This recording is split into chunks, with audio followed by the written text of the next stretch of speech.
coming.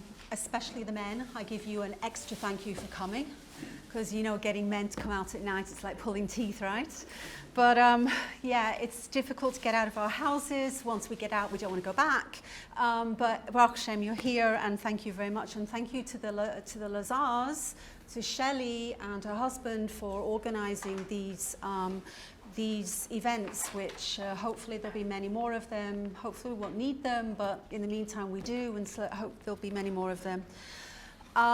Okay, just a brief introduction to myself. Let's just get that over with. I grew up in England, in case any of you are wondering where the accent is from. And I am a Balas Tshuva, and proud of it. And I've lived in Israel for over 30 years, got married here, met my husband here, got married here, my children were born here, and B'ezrat Hashem, I should never have to leave here, because this is where my neshama is. In England, before I moved to Israel, so I studied to become, can everybody hear, by the way? Yes. Yes, you can, okay. In England, before I moved here, I studied to become a pediatric nurse, neonatal intensive care nurse. And I worked for many years in that field. And around midlife, I'm not going to tell you my age, but around midlife, I changed careers completely to become a professional writer. I'd always wanted to write. It was always in me. I wanted to become a journalist, and I didn't get accepted for journalism school in England because I didn't know enough general knowledge and what was going on in the world to become a journalist. So fortunately, I was saved from that, and I became a nurse instead. What's the connection? Nothing. But anyway, it brought me here. It gave me a panos, it gave me something to be able to help support the family when I was here. So as a professional writer, so how did I start? Well, my career really launched at Hamodia Publications and Bina Publications. I wrote several serialized novels. I've published 7 books. And my latest book, which is here, as you can see, On Their Derech, this is my latest book, which is about raising children on their derech. I took the OTD off the derech and switched it and changed it to On Their Derech, because I truly believe that that's what it is, that each child is on their derech. It's a compilation, it's an anthology of stories from parents. It's by parents, for parents. It's to give parents chizuk so that they won't feel alone. It's to give them a voice. And as well as that, it's also, if it can instill any compassion to those people who are not challenged in this area, if it can instill any compassion whatsoever so that there will be less judgment, so be more love and acceptance, then that is the reason for this book. So this is my last one. It's based on a column I had in the Bina magazine called On Their Derech, which ran for 12 weeks, which had an incredible feedback, was very positive response to it, and the book was born. So, getting to this topic, the topic is connecting to our Creator through our children. So, first of all, I just want to, a disclaimer here, is that what you call it? I'm not a Rebbetzin. There is a Rebbetzin here in the audience, and it's not me. Whatever I'm telling you is based on my own personal experience. It's my own Torah that I have discovered, that I have learned along with the journey with my children, and that does not mean you have to agree with it. I'm just basically sharing with you what I have learned, what I have discovered. So our lives were pretty good. You know, we had the regular ups and downs of child raising. Maybe we had a few extra ones because we had some severe health issues with our children, but otherwise, you know, we were doing okay. And then around 10 years ago, so my life started to implode, literally. And it started off with me and my own health issues, which I wrote about in my first book, The View from Nineveh. And it just went from bad to worse. Yep. So I am going to be describing to you and telling you what I've learned along the way with my challenges. But first of all, I just want to talk a little bit about challenges. Like, life is full of challenges. Would we all agree? Yeah, it's not easy. It's not easy street over here. I feel, and also based on some learning that I've done, that the challenges that we're going through today are on a very much an individual level, as opposed to the collective suffering, which is really what the Holocaust experience was. And God forbid, I cannot possibly put myself in place of anybody who was in the Holocaust, but they were in it together. There was no discrimination between anybody. Every Jew was in it together. Now we have a world where we have people who seem that they have it good and people who seem that they don't have it good. And when we look from the outside in, it's very hard for us to understand and make sense of that. And it leads to a lot of resentment, a lot of jealousy sometimes. What's wrong with me? Why haven't I succeeded? Why am I not doing what they're doing?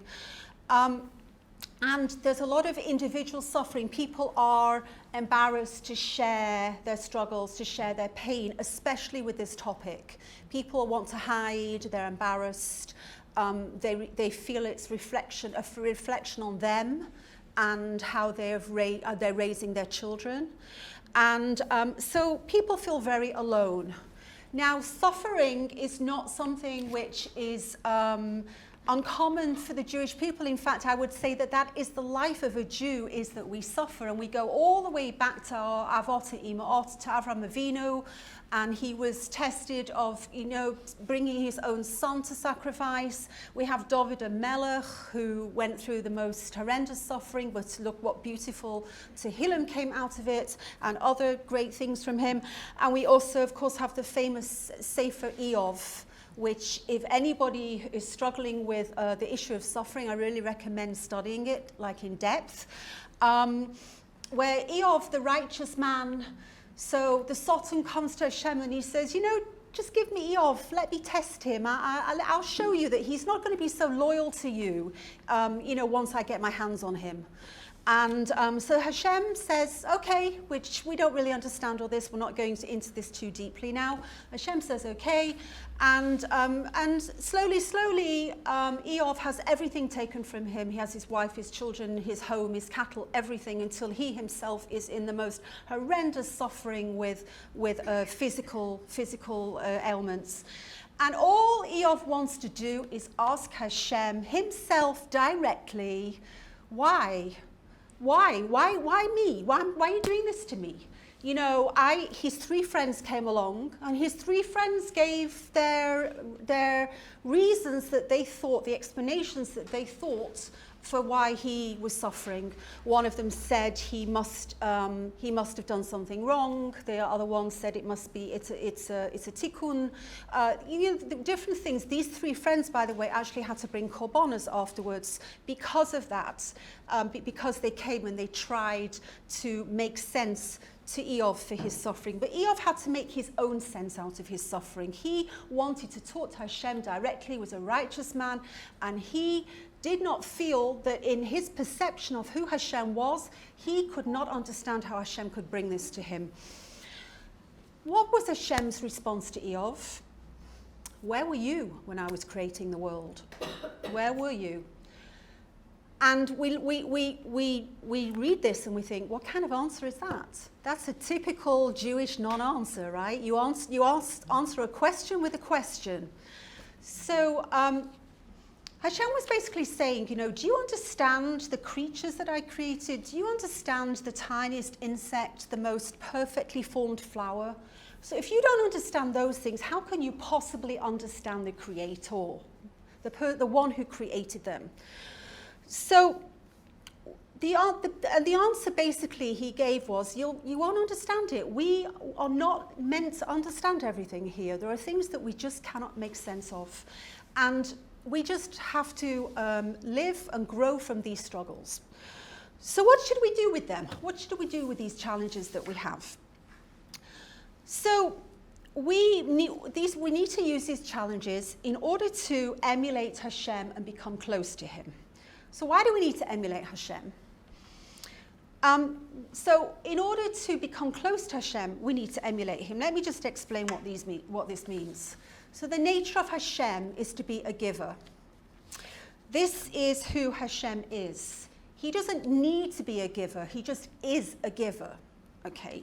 So what is the greatest good Hashem can bestow upon the world? The greatest good he can bestow upon the world is himself, because Hashem is the ultimate good. There is no other goodness in this world except Hashem. For example, when people talk about bad things happening to good people and so on, so there's a very great book called Why Bad Things Don't Happen to Good People by Shaul Rosenbaum, Rabbi Shaul Rosenbaum. And he talks about that when we use a challenge we move towards Hashem with that challenge, then that is good. And when we use it and we go away from Hashem, then that is bad. So anything that takes us towards Hashem is good, because Hashem is ultimate goodness. So in the physical world, becoming close means bringing two spatial components together, connecting them together. In the spiritual world, it doesn't work that way. The definition of coming close in the spiritual world means to be like or to be equal as, means to become as similar as. So that means that the more that we strive to emulate Hashem, the more that we strive to exercise the attributes that Hashem has, the closer we will come towards him.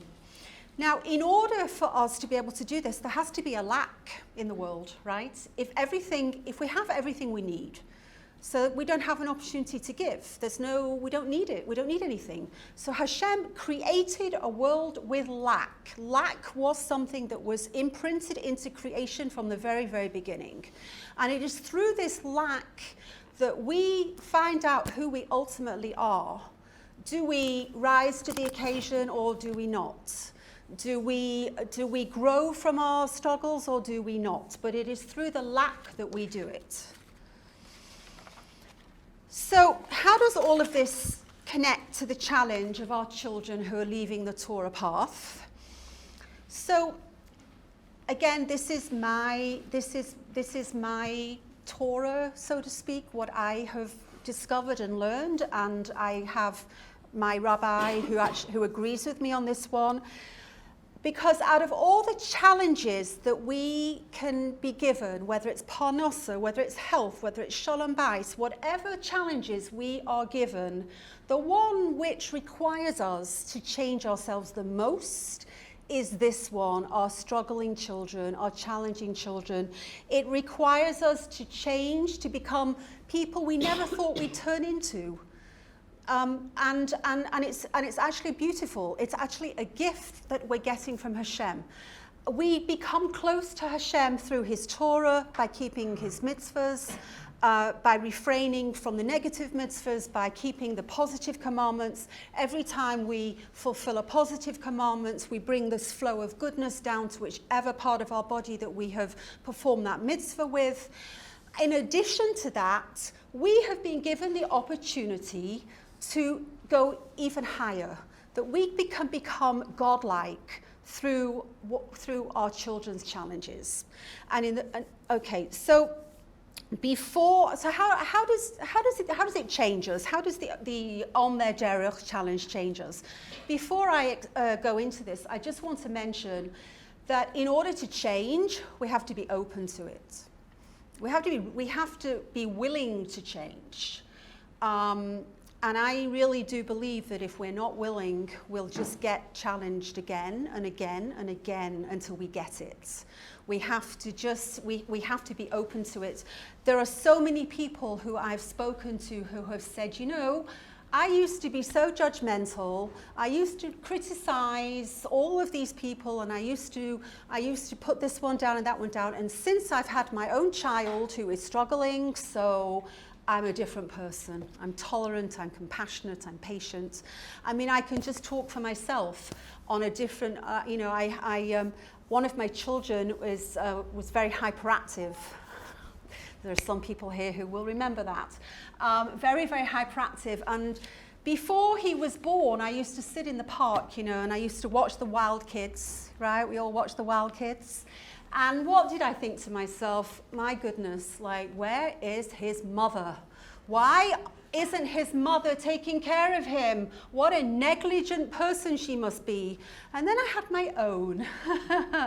And then I was a negligent mother who was, had her wild child. And, I changed. I changed as a result of it. So as I said, I believe it's a gift that we're given if we can see it that way.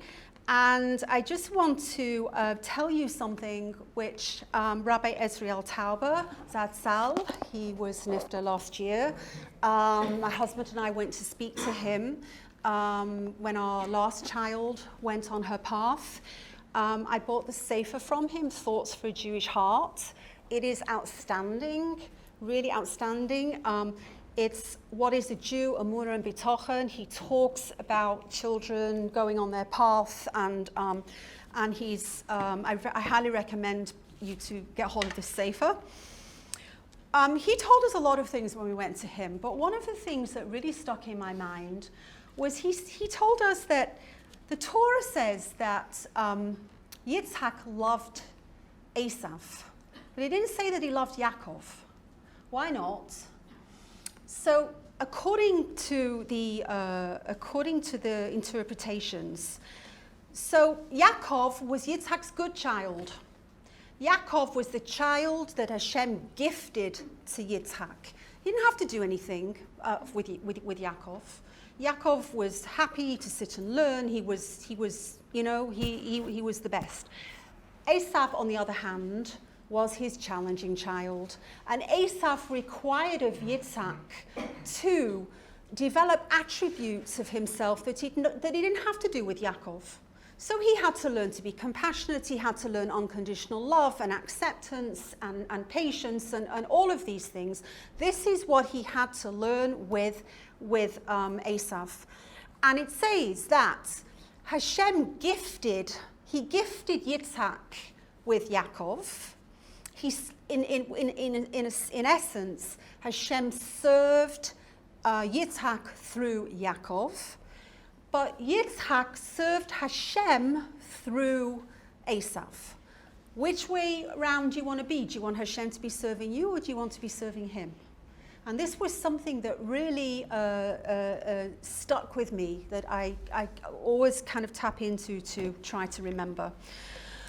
Okay, so which midas do we develop when one or more of our children are putting us through the ringer? I'm going to tell you what I developed, or I'm trying to develop and still working on it. When I describe these things, we are fluid, we're constantly in motion, we're not in one place. So you can have a day where you feel that you're doing great, I'm really doing great today, and the next day you can feel like, oh, today is a lousy day, I'm not there yet. And that's fine. We are on a journey just like our children are on their journey. So I just want to tell you a little bit about my own story with my children. I have 4 children, 2 boys and 2 girls. My eldest is 27. He is currently studying in the Kinneret College, which is, as the name suggests, by the Kinneret. He had cancer 2 years ago, well, actually a year and a half ago, and he is an extremely extreme mensch, a really wonderful, wonderful boy. And he went on his journey, I would say, in his late teens. He was a very sensitive child. He had a hard time in school, and unfortunately, my next one is a daughter. She's 25. She's studying film and script writing in Tel Aviv. She was also an extremely sensitive girl. She was very, very sensitive. In the Beis Yaakov, she sat there very quietly. She never opened her mouth. She was not one of the girls getting in trouble. But she sat there in absolute fear of, because the teachers would say, well, if your socks are not above your knees, you're going to go to Gehenna. And if you dance ballet, which she was very talented at, then you won't get into high school. And all of these things which she believed. And then she got to 8th grade and suddenly realized the teacher's actually sitting there without, she's got her knee highs on. I can see those underneath the table. And suddenly, slowly, they begin to see that things are not quite the way the teachers are putting it over. She also, unfortunately, went through some very, very difficult things. She ended up she spent 2 years in Returno, which is rehab. After she finished Returno, I would say that she then had an addiction to unhealthy relationships. And I would say now, at the age of 25, she's doing great. I mean, she's happy in herself. She's in her 3rd year of college, which is incredible because she couldn't stick anything out before. She never managed to stick out anything she started. And she is a wonderful young woman with lots to offer the world one day, B'ezrat Hashem. Then there was my youngest son, who's 19, almost 19. He's just gone into the army. He was my hyperactive one. He also, unfortunately, was exposed to various things. He was bullied tremendously in school. He did not feel that the cheder he was in protected him. It was only when he left and we moved him to a different school where they had a different way of doing things that he was bullied there too. It was something obviously that, bullies were attracted to him. He was very small, very thin, then it was taken care of. I think for the first time in his life he felt accepted. Also very deep. All my children are very deep, very, very, very highly sensitive. I would say it's been a struggle for them to live in this world of ours, which can be very tough and very abrasive and very unforgiving. And last but by no means least is my 3rd child, a daughter, who was my good child. And she, throughout all the chaotic years, she held it together. She did great in high school. She got a bagrut of about 34, something like that. 5 in math, 5 in English, 5 in biology. Very talented, lots of friends. And I really thought that she went to Midrashah after high school. She went to Midrashah up in Nov. And the year after that, she went to do Shirut Leumi. And she went to be a madracha in a midrashah, in a school for girls who are at risk. It's a farm. It's out in the desert. It's called Ginat Eden. And her sister was in that school when she was high school age. And she went to be a madracha there. And she then did, which I will use Avi Fischhoff's language, she kipped out. I just want to explain what this means to kip out, to be a kip. I don't know if any of you have heard of Avi Fischhoff. Avi Fischhoff is the creator of Twisted Parenting, which is an approach to parenting children who are, we're not talking about regular chinuch, we're not talking about regular parenting, we're talking about children who are, by this point, by the time they get to Avi Fischhoff, they're usually in pretty bad shape, meaning they're out of school, they're probably not living at home, they can be on the streets, drugs, whatever. There has to be a certain criteria that you have to meet to be accepted by Avi and his training. And Avi's shitar of unconditional love plus many other things, has really helped to turn things around between parents and their children, especially parents who have not got a good relationship with their children. The very first thing that Avi Fischhoff stresses is, first and foremost, before anything, it's the relationship. We have to get the relationship back. You have to bring your children home. So the term KIP means kid in pain. And he says that every child who's struggling is a child in pain. And I have a support group in Yerushalayim for MIPS, which is mothers in pain. Mothers who have their children who are struggling. We're in pain too. We're in tremendous pain. So she kipped out. And I have to say that out of all my children, this one broke me. Absolutely broke me. There were no signs. I mean, I did realize that during the chaotic years, I did realize that I wasn't giving her what she needed. I was just trying to survive. I was myself just after serious illness, after chemotherapy, and I could barely walk up the stairs. And I was just trying to keep my head above water. So I knew she wasn't getting it, but she seemed like she was doing well. She hid it very, very well. Or any of you here who have got any of those good children, listen carefully to what I'm saying, okay? Because these good children, they put on a great show. They do not want to cause their parents any more grief than what they've already got. And they're very good at hiding things, and they're very good at just putting things on. But at some point, they kip out, they flip. Now, give our good children attention. We have to, it's vital. We have to make the time for them. We have to make them feel that we love them just as much as we love the other struggling kids in the house. I actually do feel that she probably taught me more than the other kids. I think that I learned more from her simply because with my other 3 children, I saw it as those children, they'd been hurt. It was nothing to do with me and my husband. The relationship with us was good. We had a good relationship, but my children had been hurt. And I really felt it was our job as their parents to be there for them, to help them, to escort them to you know, through their healing process.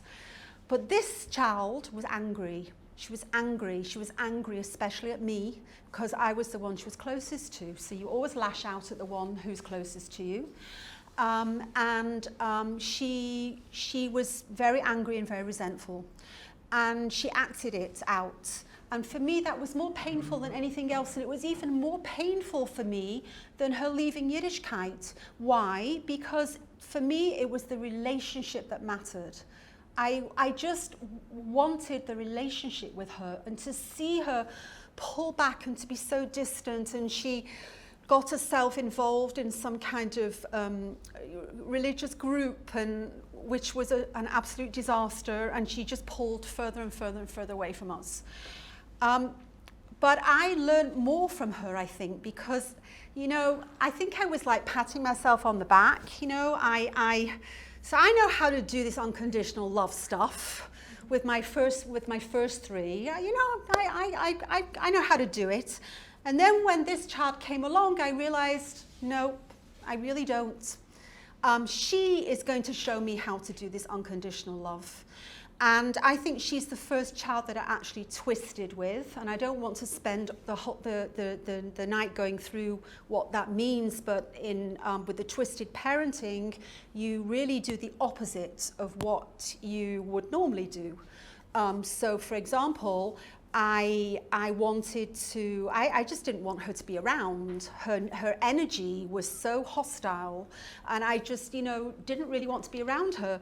So, but instead of just keeping away from her, I offered to go to Uman with her and offered various other things to do with her, even though I really didn't want to be in her presence. So, and slowly, things started to come back, and I consciously twisted with this child, meaning that I consciously made the decision to do things which I really did not want to do, which went against my, what was screaming out at me, and I consciously did the opposite in order to build the relationship with her. So that's my 4 in a nutshell. So I think I deserve, for like having all of my kids on their derech. Do you know anyone else who does that? When people say to me, I see you can't compete with me, sorry, I get the prize. Okay, so you have to have some humor in this, no? So these are the things that I learned. And again, this is just me. You can take it or leave it. This is just me. So acceptance. What is acceptance? People often misunderstand the meaning of acceptance. It doesn't mean that a child can do whatever he wants, which unfortunately there are people out there who think that also, the twisted parenting method is telling you that it's not. Acceptance means that Hashem, for example, Hashem accepts us, he loves us and accepts us no matter what. But he also warns us of the consequences. He tells us, well, if you don't do this, this will happen, and if you do such and such a thing, that will happen. But he still loves and accepts us. Consequences are not a lack of acceptance. They are the results of our actions. For example, you love your child more than anything in the world, but you know that if your child puts his hand inside that flame, that candle that you've just lit for Shabbos, you know his hand is going to get burnt. So there's no connection between you still loving and accepting that child and that child bearing the consequences for his behavior. True acceptance is not just lip service. It doesn't mean that we kind of grit our teeth, and we kind of okay, fine, we just try not to show what we're really feeling. True acceptance means that we really feel it, right? Because if we're just gritting our teeth and we're just kind of, we're not telling them that we really don't like what they're doing, or we're not telling them that we really are unhappy with them because they're not living the way we wanted them to live, the child knows. They always know when you're being truthful. So honesty is really, really important. True acceptance comes from a much deeper place. True acceptance means that as believing Jews, we know that every single thing that happens to us is happening because Hashem wants it to. And if it wasn't happening, then if Hashem didn't want it to happen, then it wouldn't be happening. So we know that every single thing that happens to us, Hashem wants it to happen. So this is the first stage, connecting upwards. I always say, go look up and not out. Has to be upwards. Everything needs to be directed upwards towards Hashem. So when you really accept something, and I had my first experience of this in my Nineveh experience. I don't know if anybody read my first book, The View from Nineveh, but when I was taking my treatment, I was very sick. I've never been so sick in my life. It was really terrible. And I was very resentful at the beginning. I used to go, there was a certain Rebbetzin Obermeister in Telstone. She used to drive me every week to Hadassah to get my treatment.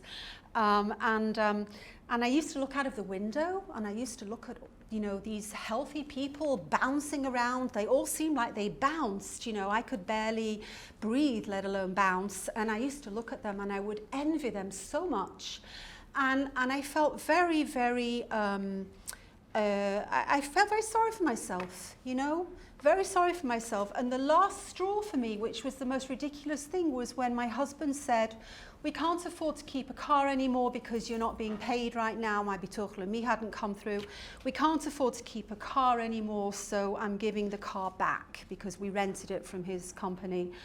And it was really, this broke me, and it was ridiculous because I couldn't even drive a car. So why was I so upset that we were giving the car back?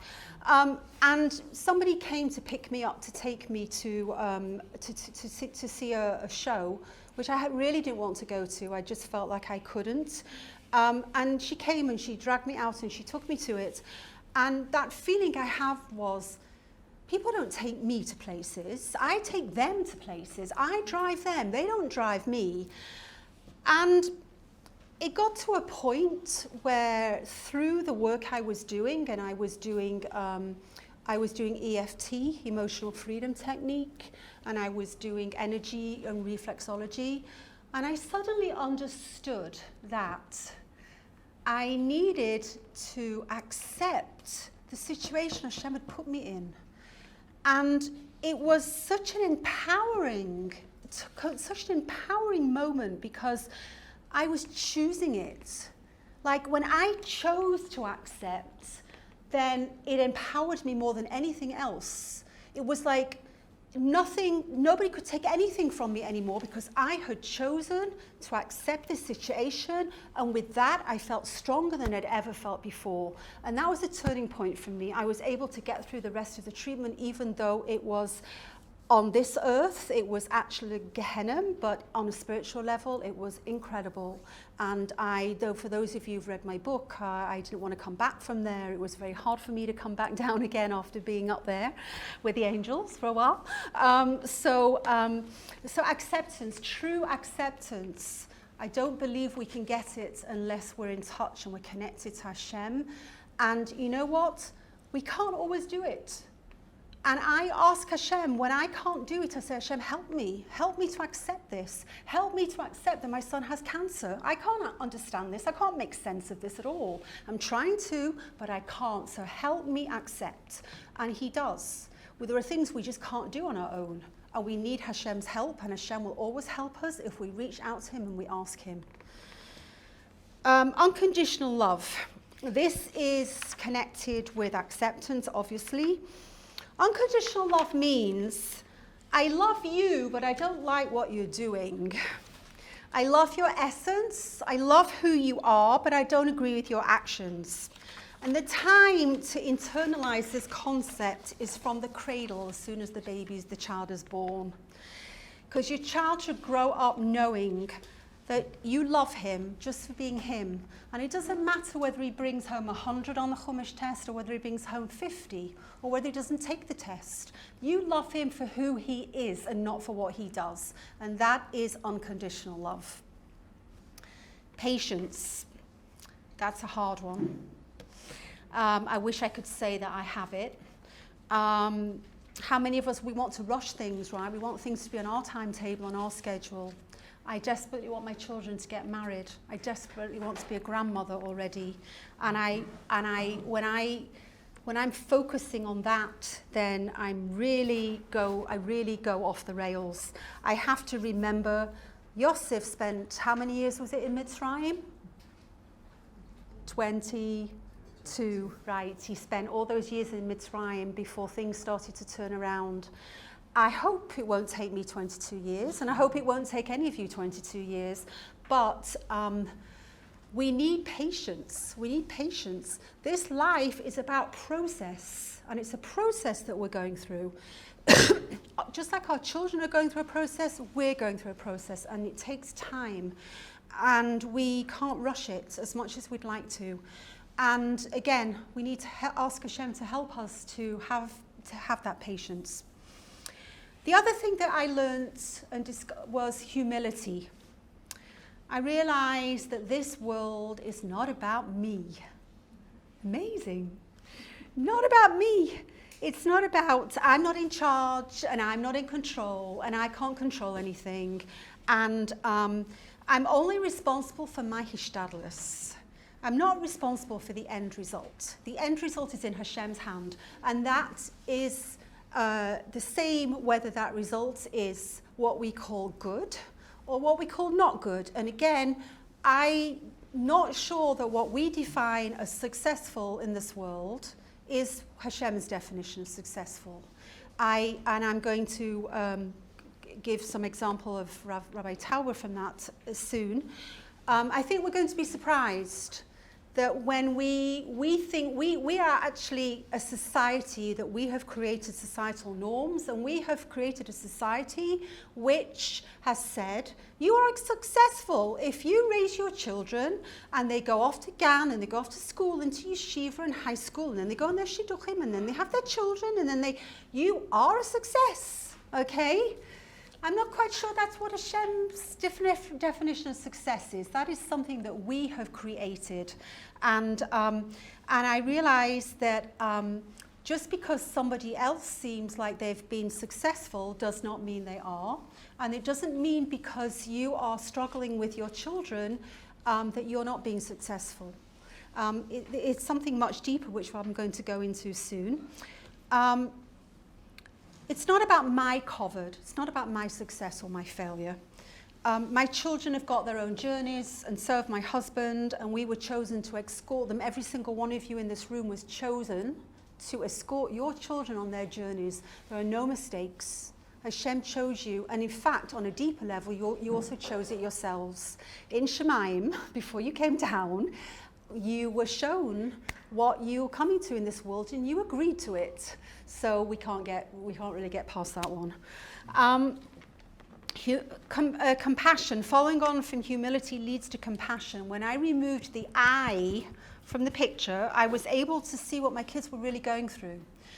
Many times, how often is it, this kid's putting me through, what this kid's doing to me? I hear this a lot and it makes me cringe.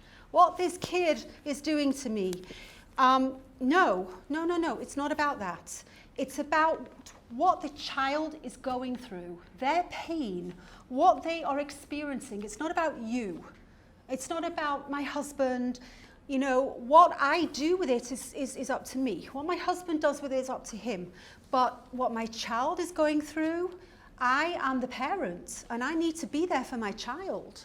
And it's not about the humiliation he's causing me, the shame, his embarrassment he's causing me. I'll give you an example.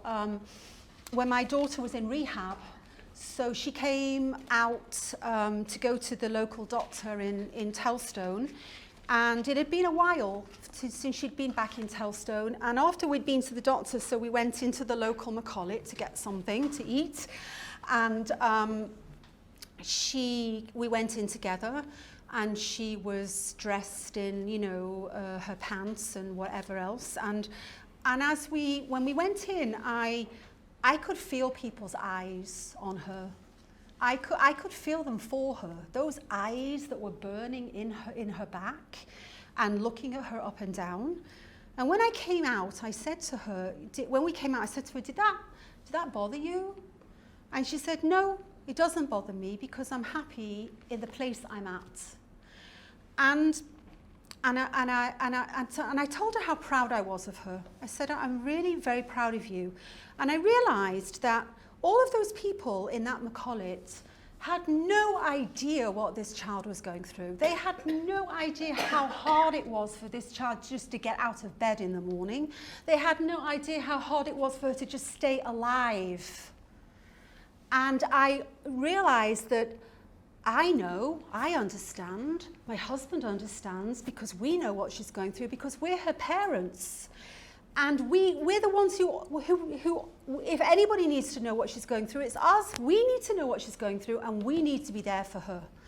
And so when you take the I out of the picture and you learn to separate, your child is not an extension of you. They're a human being, individual, a separate entity from you. Yes, they've got our genes, they've got various different things that we've given them, affected them with, but they are unique individuals. And if your son is a successful learner in Hebron, or I don't know, whatever else, that does not mean that you can pat yourself on the back and say, great, I did good. And if your child is struggling to just, like I said, wake up in the morning, to get over an addiction, whatever it is, and he's struggling, that does not mean that you can say, I didn't do good. Pride. And I say this without arrogance, not being proud with arrogance, but proud of my children for their achievements. And they're not the same achievements that normal society would appreciate. But they're achievements that only my husband and I know about because they're things which are deeply personal to my children and to us as a family. And in the same way, Hashem also, he sees our private achievements and accomplishments, and he's proud of us. And we don't have to be out there. We don't have to be showing off. We don't have to be looking a certain way and seeming like, we've got it right. Hashem knows what's in our hearts. He knows what we are doing on a personal level. He knows how we're working on ourselves and how much we're striving. Looking for the good. So finding the positive things in your child who is not behaving in exactly the nicest of ways. That's a tough one, right? How many find that hard to do? To find the positive thing, especially if they're being nasty to you, which many can be. There's always something good, always. And you know what? Some people say, he's not the same child anymore. He's not that sweet little boy that I sent him off to Cheder with his backpack, and he's not, I don't know who he is anymore. You should know that the essence is still there. It may be hidden and buried amongst all of these layers, all of these things which are coming to affect his life right now, his or her life. But that essence, that beautiful, sweet essence is still there. And we can always find good things about our children if we look for them, always. And in the same way that we have to look for the good things in our spouses, and that we have to look for good things in ourselves too. Starts with ourselves. If we can find good things in ourselves, we can find good things in our children. I have to say about my own children, they are really beautiful souls. They're very beautiful souls. They are definitely special souls, and they're mensches. My son, my oldest son, he used to work in Sam Bagels in Ramat Eshkol, and there was a lady that came regularly to Sam Bagels, and one day, by mistake, she threw her credit card in one of the garbage cans. Now, they had these big, huge garbage cans, not these, and my son emptied every single one of them until he could find her Visa card for her. And, okay, he wasn't wearing a yarmulke. He's not Shomer Mitzvahs, not Shomer Shabbos, but oh boy, is he a mensch. He's a good soul, he's a mensch, and I'm proud of him and the rest of them. Forgiveness. Hashem is the ultimate forgiver, especially when we do sincere tshuva. I learned to forgive myself for the mistakes I made, and not to drown in guilt. I do not blame myself for my where my children are today. I don't blame myself. There's a difference between guilt and regret. So we all make mistakes. We're human, so we all make mistakes in our child raising. There are things that I look back on and say, I wish I'd done that differently. I wish I'd been more aware. I wish I hadn't been so naive and thought the world was a beautiful place and everybody was safe. There are a lot of things that I wish, but I don't feel guilty. Guilt is something which weighs you down. You drown in it. You can't rise above it. You can't move past it. It is crippling. It is a self-imposed exile. Regret means, okay, I'm not going to do that again in the future. I made that mistake, and I'm not going to make that mistake again. And if you need to apologize to your child for whatever mistake you made, then you need to apologize to your child. I'm very big on apologizing. There's sometimes, parents, they'll say to me, what do you mean apologize? I wouldn't dream of apologizing. And that is the ultimate, to apologize and to say to your child, I'm sorry, I made a mistake, I was wrong. How are your children going to apologize if they don't see it from you? How are they going to learn it if they don't see it from you? I also learned to forgive others. I do not blame my kids' teachers for the things that they said and did to my children.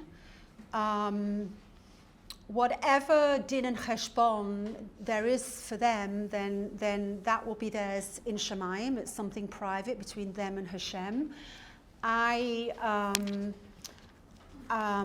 see them as you know, they were shlichim for Hashem to cause whatever was supposed to happen. Forgiving those who abused my children is a much harder one. I have to say, I'm only human. And they've not asked my forgiveness. You are under no obligation to forgive anyone who's abused your children if they do not ask for your forgiveness. If they come to you 3 times and they ask you, then that's a different story. And again, you choose to forgive or not to forgive.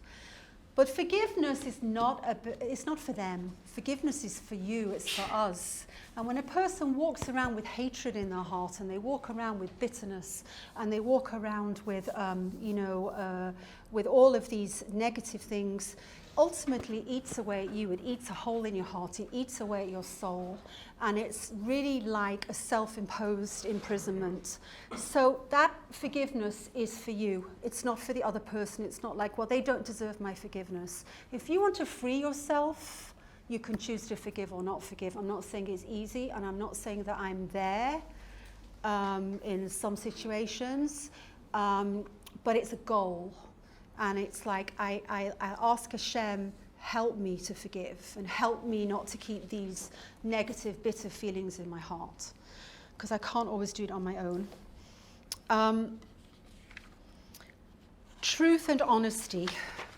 So my children have really freed me from the constraints that society has built. They have enabled me to connect to a more authentic Torah and to the true God without all the outer trappings. I stopped caring about what other people think. And that is a gift, in my opinion, because I think that we suffer more from what society puts on us, or what we let society put on us, than we do from the actual challenge itself. I mean, if we were all in this situation, we wouldn't be suffering as much as we suffer today. We suffer because there are those who don't seem like they have our situation, okay, and there are those who, and then there are those who do. So they really have freed me from that. It's been very liberating. I felt like I've been able to just kind of become my own person, and make different choices. Ride a horse if I want to. Like, I had 2 horses that I stabled for a couple of years, and to just, you know, like that was my like little piece of Gan Eden in this world, going to that horse ranch and just hanging out with the horses all day, and going on long rides in the mountains, and just, you know, me and Hashem, and that's all I need. And I'm grateful. I'm really grateful to be freed of that, and to be able to have that. And also, I can be honest with myself. You know, I remember the early years when I was trying so hard to be, you know, the model mother, and you know, always the mother in the school in the Beis Yaakov that was always calling the teachers, making sure how's my daughter's doing, how checking up, and the model mother. So much so that when my daughter in 8th grade kind of kicked out, you know, the school was like on the verge of, they didn't know what had hit them. But so yeah, so being real. And there's another thing that I want to just say about closeness with Hashem. And if we want to be like Hashem, and we have to, and we're trying to emulate Hashem, can we experience the true closeness of Hashem if we are walking around bitter, angry, resentful, jealous? Can we experience the true closeness of Hashem if we are walking around like that all the time? No. Why not? Why not? Because Hashem what? It's not like that. Exactly. Hashem isn't like that. Those are not his attributes. So how can you be like God when God's not like that? Okay, so in order to become closer to Hashem and godlike, we have to be like Hashem, and that means ridding ourselves of all of these things, and whatever it takes to be able to do that. But all of these negative feelings and all of these, and all of the things that we carry around with us, which just eat away at us all the time. Another thing that I've learned is I've learned to be a giver. I really have learned to be a giver. If I thought I was a giver before, now I really have become a giver. I don't get any Yiddish nachas from my children. I get nachas from my children. We can all get nachas from our children. I think there's a difference between Yiddish nachas and nachas. Yiddish nachas is, they follow in your footsteps, they continue on, they live the Torah life, they do all of that stuff, right? Nachas means you get joy from them. They do things they can do. Like I said, my son was rummaging through the garbage cans to find the Visa card. My younger son, in one of the schools he went to, he organized the class to collect blankets and pillows to give out to the homeless people in Yerushalayim. I got nachas, such nachas. He just had a swearing-in ceremony for the army. I got such nachas to see my ADHD son marching like this and standing to attention like this. I mean, people in the, what you would call regular world, normal world, they would laugh about that. They would say that, that's not nachas, but that's nachas. You can always find it. If you look for it, you can always find it. So it's not always easy. That's an understatement.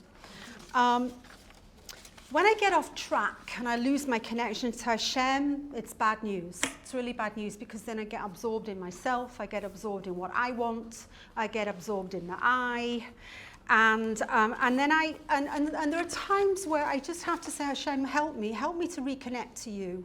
Help me, because I can't do it by myself, and just help me to reconnect. And he always does help. But we need to talk to Hashem in our own words, and it's not just about davening from the Siddur. Yes, davening from the Siddur we need to do, it's important, but Hashem wants our hearts. He wants our hearts, and he wants your words, and he wants you to cry out to him, he wants you to talk to him, he wants you to beg, scream, whatever, sing with joy for the good things, but that you should feel his presence. When you do that, you will feel his presence, and you won't feel that you're alone. So I just want to read, before I finish off. I was supposed to read this before, and I forgot. Okay, so this is getting back to Hashem being a giver and us being like Hashem. So he says, Rabbi Tauber, that the Arizal and the Ramchal reveal that at the root of creation lies Hashem's desire to bestow goodness on others. About this is written, the world will be built with kindness. In other words, the world was created in order to reveal Hashem's attributes of goodness and kindness. It is the way of those who are good to bestow goodness upon others, and their trait of goodness is not revealed until they actually bestow goodness upon others. And because of this, Hashem created creatures who are lacking and in need of receiving goodness. By bestowing goodness upon them, his infinite and endless trait of goodness becomes revealed. The only absolute good that exists is Hashem himself. Nothing in the universe is completely good in every aspect except for him. What does it mean to cleave to Hashem, to adhere to him? It means to strive to be like him, similar to him in the greatest possible extent possible. And to this end, Hashem created man in his image and likeness, so that man would be able to resemble his creator. To the extent that man resembles his creator, he cleaves to his creator and he merits the absolute good. So there's one last thing, which this really blew me away when I learned this. There's something called ex nihilo, which is creating something from nothing.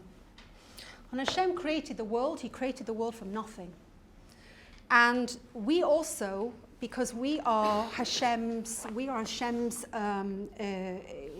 created in Hashem's image, so we also have to create something from nothing. Now this touches into what I mentioned before about when you can see people who seem to have gone along a certain path and they seem, in society's definition, successful. So I'm going to read you this before I finish, because I think this was really empowering. So a golden rule emerges. The more a created being resembles his creator, the greater dvekus he will have with him. Now we gain a deeper understanding of the meaning of suffering. As we explained before, Hashem reveals himself to created beings only through the medium of the state of absence. Hashem created the world out of absence and nothingness, ex nihilo. Man is created in God's image and likeness. And just as Hashem created the world from nothingness, from a total void, so too man, created in God's image, must create worlds in the same way. Man must perform an act of creation ex nihilo. This is why absence and lacking was fixed as an essential aspect of the creation. Man's task in life is to fill this lacking and bring about a state of completeness. Through doing this, man merits to resemble, so to speak, his creator. Suffering creates the utter emptiness, the void in which man may reveal himself and the inequalities hidden within him. So he gives an example. Imagine he gives an extreme example. There aren't too many people like this, believe me. Imagine a young man who is a kollel member, a very talented individual who also has fine character traits and a gentle nature. He is God-fearing and meticulous in his mitzvah observance, and he pours out his heart in fervent prayer. This man has succeeded in establishing a home of Torah and fear of heaven together with his wife, a true woman of valor. They were blessed with fine and healthy children who are happily engrossed in Torah study, while the couple shares a relationship of love and companionship. I told you it was extreme. Their household does not suffer from poverty either, and their spacious home is well taken care of. This young man utilizes his blessings for the good and is immersed in Torah and avoda all day and night, constantly growing and advancing. He thus carries on the hallowed tradition in his family, dating back many generations of great dedication to Torah values, yet he brings about no revolution in his life. With all due credit to his many virtues and accomplishments, we must agree that he is functioning within a framework of something from something. He is wisely taking advantage of the wonderful situation he was granted, but he is not creating something from nothing. Yet someone who has a significant lacking, whether it be financial pressure, trouble with child raising, marital disharmony, health problems, or a person who simply has no natural taste or desire for Torah study or prayer, such a person is in a position to create something from nothing. If he overcomes his adversity and fights to grow and advance in spite of it all, he is creating ex nihilo. In this, he resembles his creator, blessed be he, and thereby attains the ultimate goodness. Isn't that mind-blowing? Isn't that something? So when you see those people out there on the streets who seem like they have it all together, you don't know whether they've created something from something or not, or something from nothing. When you know that you have got this struggle, this void, this lack, and you are striving to use this to become closer to Hashem all the time, you are essentially being godlike. And I found that was just, I don't know, it gave me tremendous chizuk. One last thing is that my teacher that I go to for my Breslev Shirim, Yehudis Golchevsky, so she told me something recently that these attributes that we are that we are being forced to develop through our children, right? These attributes. These are the attributes that need to be brought down into the world in order for Mashiach to come. And every time we exercise these attributes down here, we activate them in Shemayim and we bring them down, so we are actively bringing Mashiach. So every time you exercise that midah of patience and love and acceptance, whatever it is, every time you do that, you are bringing Mashiach. And that is incredible to think that you're an active part of that we're such active parts of what's going on in the world. So in my last column in the Bina,